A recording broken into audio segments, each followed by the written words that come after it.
This is 100 proof football. He's calling from the high country of Wyoming. And he said since 7 o'clock local time, he'd been sipping on some heavy stuff. Woo. Cannot wait to hear what he has to say. A lot of wisdom from 100 proof football. Let's see what the ABV is like. 100 proof football. Welcome to the program. Yo, so good to hear from y'all. For all my bourbon heads out there, I cracked the good stuff this week and cracked the Weller 107 Antique. For my bourbon heads out there, doing it from 7 a.m. That was 9 a.m. Tallahassee time because, the kickoff was 10 a.m. my time, Mountain Zone. You know what I mean? But, hey, it's great to be 4-0. I'm loving these callers. They're putting some good perspective in there with Fitz Magic. That really might have been the most clutch moment of the show. But cheers to all y'all. Cheers. I love seeing the host take a swig because I'm taking one too.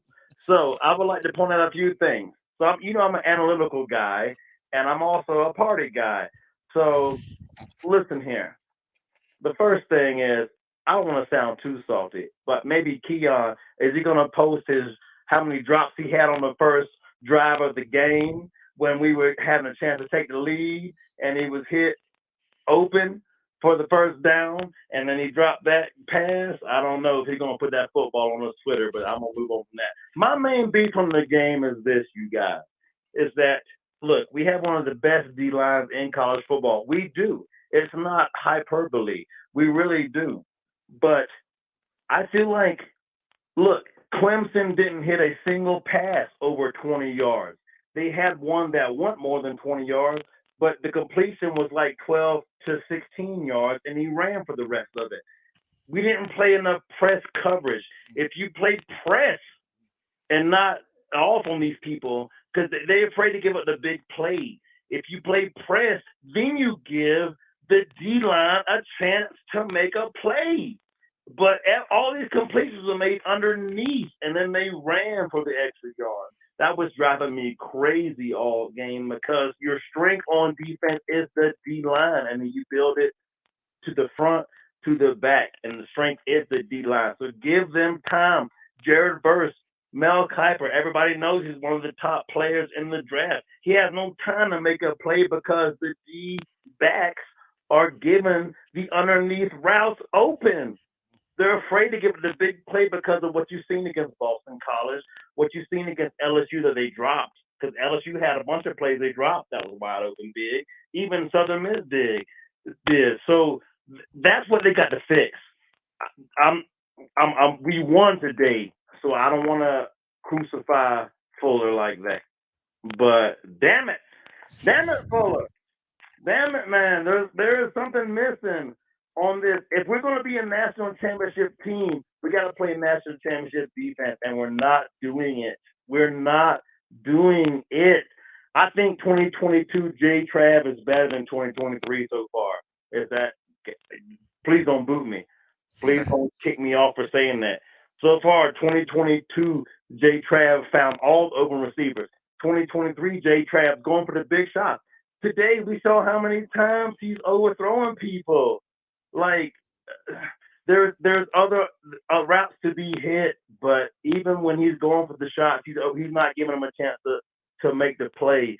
So it's a little disconcerting, and also not to be too overcritical because everybody listening, we are 4-0. Take a drink, take a sip. I'm doing it right now. Let's take a sip. Hold on. Cheers to the Noles 4-0. Oh. But boy. J Trav is still afraid to keep the ball. Yeah. I don't know if you watched last week in Boston College when we didn't make the conversion and we got the face mask to keep the drive going. Had he kept the ball, it was 20 yards. So there's a few things we got to get cleaned up.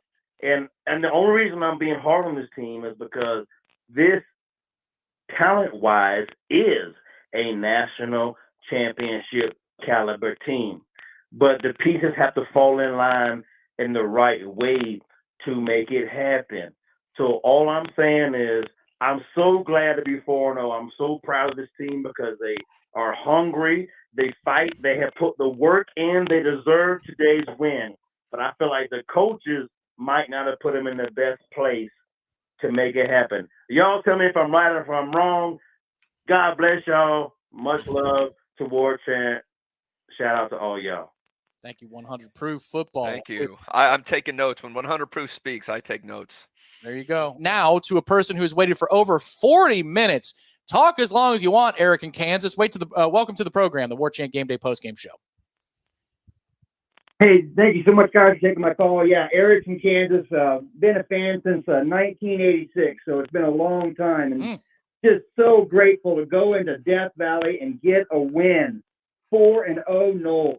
What a great feeling. My comment is I was so frustrated in the first half on our defense on second down.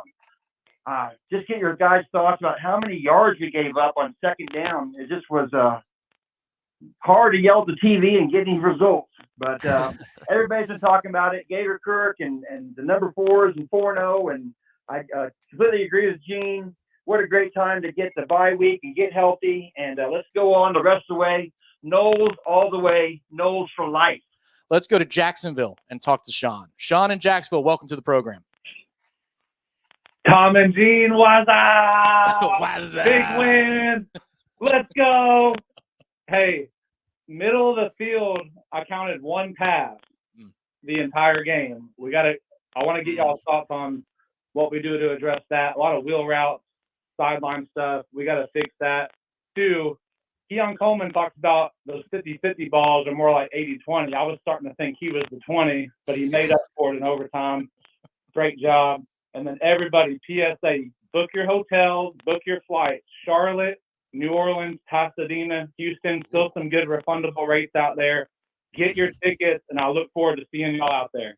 All right. That's a great call from Shawn. Thank you, Shawn. Yep. We now go to New York to talk to Josh in New York for the 36th time on Warchant TV. Josh, go ahead. Tommy, Tom, and Gino! Gosh, bringing it. We are here. Listen, I'm a glass half full guy, but the glass is fully full, actually. So I know everybody has some nitpicking to do, but let's think of the overall. Let's think very globally right now. And I'll go back to 2015 when it seemed like we didn't have the better roster and we should have gotten beat by 100 points by Clemson. They had Deshaun Watson and they only beat us by 10 points, right? It was something in our mind. And I know I felt it down by 10 points. Down by 10 points, then down by 7. I was like, oh boy, here we go again. I was like, here we go. And then Kalen DeLoach comes up big. Our offense only scored 3 points in regulation in the second half. Yep. And that was not good. Yeah. Secondly, we got to give Jordan a little bit of slack. You got to give him a little slack because I feel like I'm watching how he's throwing, and he was protecting that left shoulder every time he threw. He overextended his right arm, and he turned his left shoulder every time he threw. So that's why, I know everybody's getting on those go routes, but if he throws those the right way, I'm telling you, those cornerbacks are so small. We actually could get a lot of those were overthrown. Yeah. It wasn't even that they were playable. A lot of them were overthrown, and it's probably because his shoulder was messed up. And I take 6'7" Johnny Wilson on a 5'10" cornerback any day. And then lastly, the middle of the field, I know we're talking. Clemson's best defenders are in the middle of the field. Mm-hmm. And that's why we were trying to go at them on the outside. We weren't trying to throw at Carter and Trotter. Because if you use they can cover if we haven't. I know you guys watched, obviously, the game, but they were covering Jaheim pretty well. Yeah. They're good. So I can understand the game plan from that perspective. And my last comment is this. I love him, and I hate talking bad about him. I love him to death. He's been with us through and through.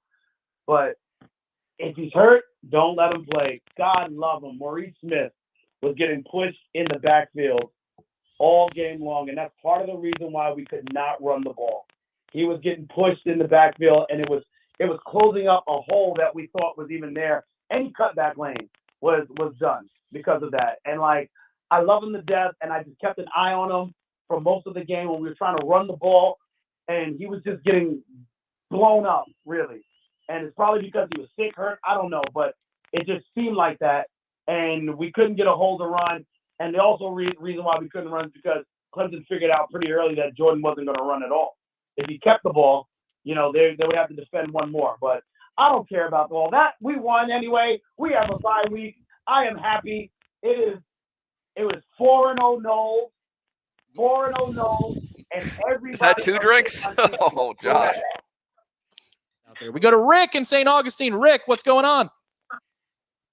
You damn right, boys. Ah, Hey, look, I waited 6 years for this game to happen. And from the bottom of my heart to Clemson fans, to Dabo, I just have one thing to say, and that is, suck it. I hate them. I'm so happy we beat that ass today. We played a C- game and still beat them. Beat them in overtime. All right, it took overtime. Now I'm all right with that. We had injuries. We got 2 weeks to get healthy, and we got Virginia Tech in 2 weeks. And me and my brother went to that game in 2018, Black Monday, Willie Taggart's first game, and watched us absolutely crap the bed against Virginia Tech.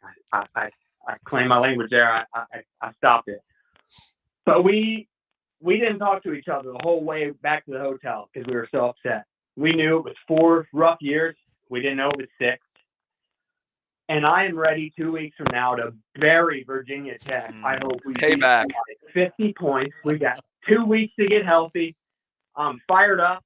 I hate Virginia Tech. I hate Clemson. I hate Florida. I hate Miami. And I love you guys. Go Noles. Thank you for taking my call. That's really all I got. We now go to Benny in Neptune Beach, Florida. Benny, if you're there, it's time to talk to us. Appreciate you. Benny. Hello, how are you?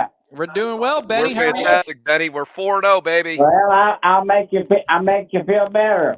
We're 4-0. Well played. There you go.